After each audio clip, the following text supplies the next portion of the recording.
আজকে তো 1 জানুয়ারি, কোথায় যেতে চাও? বলবো? হ্যাঁ। সম্ভব। কোথায় বলো, কোথায় যাবে? চিড়িয়াখানা। देख तो कैसे शर्मा रहा। আমাকে দেখার জন্য চিড়িয়াখানা যেতে হবে তোমাকে নতুন করে? কারণ একজনের মধ্যে সবাইকে খুঁজে পাচ্ছি না। कैसे कैसे लोग रहते हैं यार यहाँ पर। কাট কাট কাট কাট। দুজন রেডি হয়ে গেছি, আমরা দুজনেই হোয়াইট পরেছি। তো আমরা এখন কোথায় যাব সেটা তো তোমাদেরকে যেতে যেতে বলবো। চিড়িয়াখানা।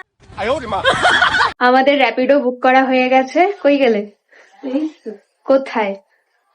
এই যে মদন মুখোটা, আমরা দুজনেই একদম ডাকাত সেরে ফেলেছি। খুদা হাফিজ। বাই। हम तो छोटे लोग हैं, हम तो सिर्फ वीडियो ही बना सकते हैं। ডোরেমন র্যাপিডোতে উঠে পড়েছে আর আমারও র্যাপিডো দাদা চলে এসেছে আর আমরা দুজন মিলে এখন যাচ্ছি ঘুরতে ইকো পার্কে। ইকো পার্কের 6 নাম্বার গেট দিয়ে ঢুকে ভিতরেই একটা মিনি জু আছে, যেখানে কি কি রয়েছে সেটাই আমরা আজকে দুজন দেখতে যাচ্ছি। আমরা এলাম ভিডিও ছবি তুলবো বলে, কিন্তু এত ভিড় কিছু হবে না। আমি আজকে 1 জানুয়ারি, লোক তো হবেই। কিছু বলতে চাও? তাই বলে কি ভিডিও করবো না? নো।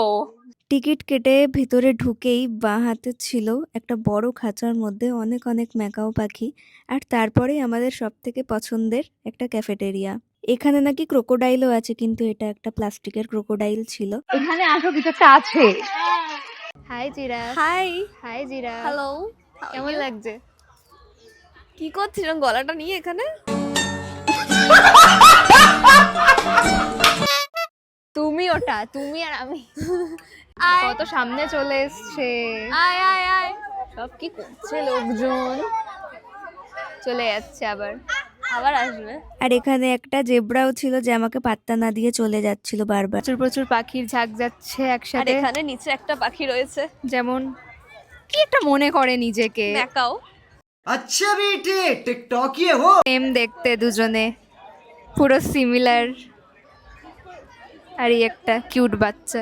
মিনি জু এর ভেতরে একটা নেচার্স ক্যাফে আছে, যেখানে গিয়ে আমরা একটা কোল্ড কফি আর ফিশ ফিঙ্গার অর্ডার দিয়েছিলাম, কারণ আমরা জানি যে ফিশ ফিঙ্গার আর কোল্ড কফি ছাড়া এই দুনিয়াতে আর কোনো খাবার এক্সিস্ট করে না। चले एक काम कर 200 रुपए दे और 50 रुपए काट ओवर एक्टिंग के वजह।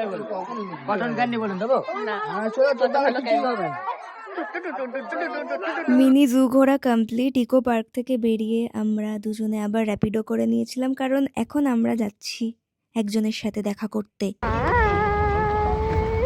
এখন আমরা আছি তনুদির অফিসের সামনে, যেখান থেকে তনুদি আমাদেরকে শাওয়ারমা স্যালাড খাইয়েছিল, যেটা অনেক অনেক টেস্টি ছিল। আমাদের মন যাতে আরো একটু বেশি ভালো হয়ে যায় সেজন্য তনুদি আর অর্ঘদা আমাদেরকে নিয়ে যাচ্ছিল এক্সিস মলে পিকেল বল খেলাতে। সেখানে গিয়ে আমরা দেখলাম যে ব্যাগ ভর্তি সোয়েটার যে নিয়ে এসেছি সেগুলোর কোনো কাম্যই নেই, কারণ প্রচুর গরম। এই মুহূর্তে অন্যদের স্লট বুকিং রয়েছে বলে আমরা নিচে জুডিওতে চলে আসি। জুডিওতে সেল চলছে আর বিলিং লাইনটা শুধু দেখো, এত ভিড়। তার পরের স্লটে আমরা পিকল বল খেলতে এলাম, কিন্তু সেটার কোনো ক্লিপ নেওয়া হয়নি। প্রায় 1 ঘন্টা ধরে পিকল বল খেলে আমরা প্রত্যেকে ঘেমে গেছিলাম। এখনো পেছনে সবাই পিকল বল খেলছে। দেখি আমার গায়ে কত শক্তি আছে, আর একটু হলেই তো পড়ে যাচ্ছিলাম আমি। স্নোম্যানকে টাটা বাই বাই করে আমরা সবাই বেরোলাম কিছু খাবার জন্য, কিন্তু বেরোনো বেকার হলো, কারণ সেই আমরা আবার ভিতরেই চলে আসলাম। এখন আমরা যাচ্ছি কেএফসিতে। আমি এক্সাইটেড, কারণ আমি এর আগে কখনো কেএফসির কিছু খাইনি। ঘুরতে খাওয়া দাওয়া করতে অনেকটা বেশি রাত হয়ে গেছিল, তাই সেদিনকে আমরা কেউ আর কারোর বাড়ি ফিরিনি, আমরা তনুদির বাড়িতে ছিলাম।